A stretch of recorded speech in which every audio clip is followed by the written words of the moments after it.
Alors pourquoi en France on apprend que c'est le Fujiyama, mais que les Japonais l'appellent le Fujisan? Je suis Sébastien, le Japon me fascine autant qu'il m'échappe. Alors c'est la même écriture, hein, c'est juste une prononciation différente. Et San, c'est une particule honorifique qui montre que le mont Fuji est animé, qu'il a une âme. C'est un peu hérité du shintoïsme. Ça prouve que le mont Fuji, c'est pas juste un caillou qui est posé sur la terre du Japon, c'est un dieu qui protège le Japon et les Japonais. Alors, aller visiter ce dieu, aller visiter le mont Fuji, ça nécessite de prendre des décisions. Alors, il y a pas mal de décisions à prendre. La première, c'est où est-ce que je vais aller le voir, hein. Il y a plusieurs points d'observation du mont Fuji, hein, tout autour. Il est entouré de 5 lacs, donc on choisit un peu l'endroit où on va aller. Les deux endroits classiques, hein, que vous allez voir un peu partout, c'est Hakone et Kawaguchiko. Deuxième décision, c'est est-ce que je reste sur place et je réserve un hôtel un petit peu à l'avance, ou est-ce que je vais par exemple rester à Tokyo et je vais essayer de faire l'aller-retour dans la journée à Tokyo un jour où il fera beau. Et la troisième décision, c'est est-ce que je vais essayer de monter tout en haut du mont Fuji ou pas. Alors comparons déjà un peu Kawaguchiko et Hakone. Alors déjà, il y a beaucoup de choses en commun. Il y a un lac, donc Kawaguchiko c'est le nom du lac. Si vous allez à Hakone, il y a le lac Ashi qui est à côté. Dans les deux cas, vous allez trouver des journées sightseeing, des journées de tourisme avec des passes, où vous allez faire un tour de bateau sur le lac, vous allez voir le mont Fuji, vous allez prendre un cable car, vous allez monter en hauteur sur une petite montagne, une petite colline, et vous allez avoir une super vue sur le mont Fuji. Donc c'est à peu près la même journée sur un lac différent, on va dire. Ce qui est un peu différent, c'est qu'à Hakone, il y a plus de choses à faire, c'est un peu plus vivant. Les deux, c'est quand même la campagne, hein. Si vous passez de Tokyo à Hakone ou Kawaguchiko, vous allez sentir qu'il y a moins d'activités, il y a moins de restaurants ouverts, il y aura pas de game center, il y aura pas de karaoké ou tout ça. Enfin, ça va être très dur de trouver de l'animation, hein. Vous allez être un peu à la campagne. À Hakone, il y a un peu plus de choses à faire. Par exemple, moi, j'ai adoré faire le musée en plein air, donc c'est un endroit qui est très sympa. Un jour où, par exemple, c'est un peu nuageux, vous n'allez pas trop voir le mont Fuji, vous pouvez aller faire cette activité-là. Moi, j'ai une expérience à Kawaguchiko, où j'avais pris un hôtel avec deux amis. On avait réservé plusieurs mois à l'avance. On a passé 2 jours, 2 nuits dans cet hôtel, quasiment 3 jours sur place. On n'a jamais vu le mont Fuji, il a plu tout le temps. On a passé notre temps à fuir la pluie et à rester sur nos tatamis et à boire des sakés, hein. Donc c'est le risque, ok. Le gros risque quand vous réservez votre hôtel au pied du mont Fuji, c'est qu'il va pas avoir beaucoup d'autres activités que d'admirer le mont Fuji. Si le mont Fuji est pas visible, hein, bah là vous êtes eu. Donc c'est pour ça qu'il y a une solution, c'est de rester par exemple à Tokyo plusieurs jours, 5-6 jours, et le jour où il fait le plus beau quand vous êtes à Tokyo, vous en profitez pour faire un aller-retour. Si vous prenez cette solution d'aller-retour, je pense que Kawaguchiko est moins loin et c'est plus pratique. Okay. Si vous prenez l'option je reste sur place, j'ai envie voilà, profiter un peu aussi de la campagne, un petit moment de calme dans mon séjour, Hakone est une meilleure solution. J'ai un ami moi qui veut rester sur place, il a dit qu'il a envie de faire des onsen. Donc c'est aussi un endroit qui est très prisé pour les onsen, et essayer d'avoir un onsen où vous allez profiter de ça. Donc vous choisissez votre hébergement pour avoir aussi un bain chaud, donc là vous allez profiter. La dernière fois que je suis allé à Kawaguchiko, on est resté, j'ai eu plus de chance, j'ai vu le mont Fuji. On avait un onsen, on avait un hôtel qui était très sympa avec des sources d'eau chaude et qui était ouverte la nuit. Donc on rentrait à minuit, et à minuit on pouvait aller au onsen, se détendre, profiter du ciel et de la nuit. C'était super. Alors, si vous voulez rester dans cet hôtel, hein, qui est à Kawaguchiko, donc j'avais vraiment bien aimé.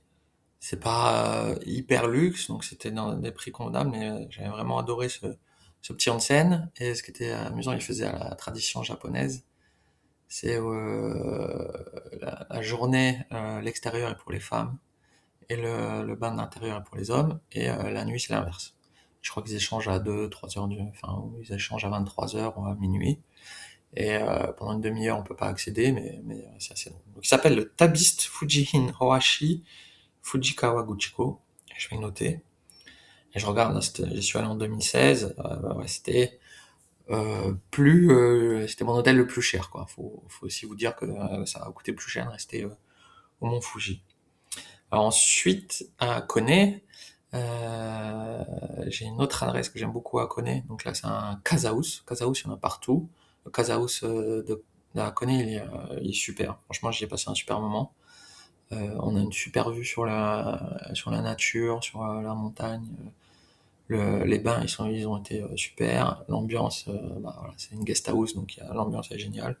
On a passé des heures à jouer à Uno avec mes amis, donc on avait passé un très bon moment. Et il y a une autre adresse, donc une autre adresse plus récente au Mont Fuji, hein, il a fallu le temps que je la retrouve. Donc ça, j'y étais en 2024, ça s'appelle l'hôtel Nanpuso, et donc c'est à Kone, et vraiment, j'avais été impressionné par le nombre d'activités possibles. Je crois qu'il y avait des tables de ping-pong, il y avait enfin, il y avait, toutes les activités qui étaient sur place. C'est vraiment pas mal, surtout si vous prenez le risque, il y a un moment où vous avez peur qu'il y ait de la pluie. Au moins, si vous êtes coincé à l'hôtel, vous allez avoir beaucoup de choses à faire. Et les bains étaient très bien aussi. Avant d'évoquer le dernier point qui est comment monter en haut du mont Fuji, qu'est-ce qui est possible de faire ou pas, je vais un petit aparté sur Hakone, parce que Hakone c'est un peu spécial pour moi, parce que je suis un grand fan d'Evangelion, donc j'ai tous les mangas, tous les Blu-ray, voilà, donc j'ai adoré la série, c'est une des raisons pour lesquelles je suis parti au Japon. J'en ai même acheté des mangas au Japon, hein, ça c'est quelque chose que vous pouvez faire dans les book-off. Vous achetez des mangas en japonais, si vous l'avez en français, c'est assez amusant d'avoir les deux versions. Je remercie Yacine, hein, pour m'avoir offert cette figurine de Ayanami. Donc voilà, ça sert d'avoir des amis qui préfèrent visiter Akihabara que vous. Comme ça, ils vous dénichent des pépites comme ça. Voilà, à Hakone, c'est une ville où vous allez voir beaucoup de représentations d'Evangélion. Donc, par exemple, quand vous arrivez à la gare de Hakone Yumoto, il y a un magasin Evangélion juste en bas. Donc vous allez trouver, voilà, pour les fans, c'est très amusant. C'est pour les non-fans, vous allez trouver ça très marketing, mais voilà, c'est normal. Quand vous vous promenez dans la ville, vous allez trouver des choses comme ça. Par exemple, si vous allez à l'endroit où on prend un peu le cable car, bah, il y a beaucoup de représentations d'Evangélion. Et voilà. Et de cet endroit où vous pouvez prendre le cable car, et vous pouvez aller à Kone Jinja, qui est un endroit qui est très connu, où il y a la photo de tous les gens qui se prennent devant un torii sur le lac. Bon, voilà, vous allez regarder sur les réseaux sociaux, vous allez voir des trucs magnifiques, vous allez voir les gens qui vous montrent la queue qu'il y a derrière, et le temps que c'est de prendre ça. Donc vous pouvez faire la queue pour aller à Koninja, ou alors vous pouvez faire la balade. Il y a une balade qui est vraiment le long du lac, qui va de Hakone-jinja à l'endroit où on prend le cable car. C'est peut-être 1 heure, et franchement, moi, voilà, c'est un moment où j'ai adoré me promener le long du lac, me ressourcer.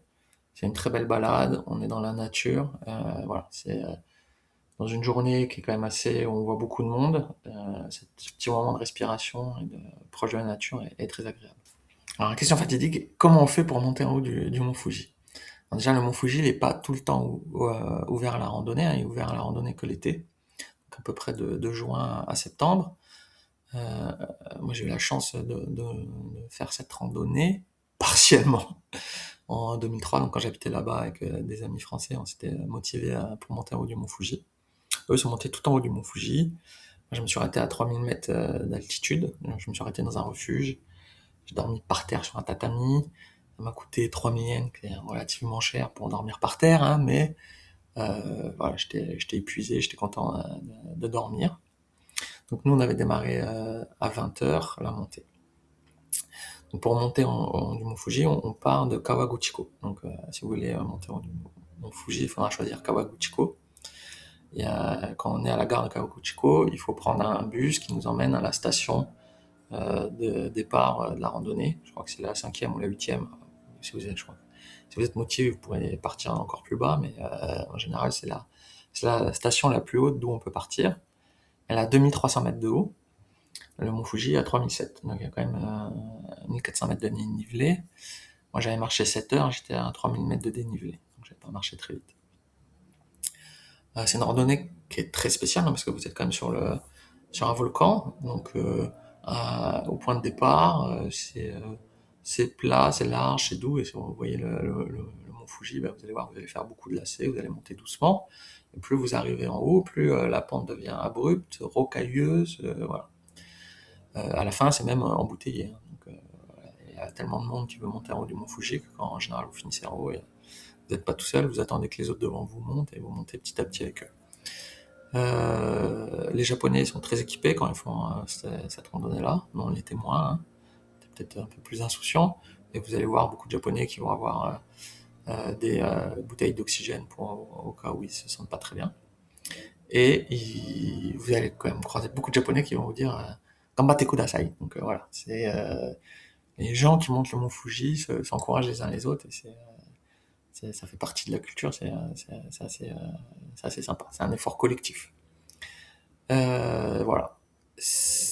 L'idée en général, hein, c'est de le monter pour être au lever du soleil en haut du mont Fuji et voir le lever de soleil du haut du mont Fuji. Et moi, je l'ai vu de 3000 mètres de haut et c'était déjà magnifique. Voilà, voir les lacs, les 5 lacs autour du mont Fuji qui s'illuminent sous la, sous la couleur du soleil, franchement, c'est un souvenir merveilleux. Je vais essayer de vous mettre des photos, mais c'est des Kodak de 2003, donc ça va pas rendre hommage à l'expérience, mais voilà, moi, ça va pas vous la dégrader si un jour vous la vivez. Vous trouverez ça plus beau que mes photos. J'ai pas de doute là-dessus. Voilà, bah, j'espère que vous passerez un beau moment au pied du mont Fuji ou sur le mont Fuji, que la météo sera de votre côté et que vous serez sous la protection du Fujisan. Arigatou gozaimashita. Yoroshiku onegai shimasu. Abonnez-vous, parlez-en autour de vous, testez votre voyage sur Ryoko mon amour. Merci pour votre soutien.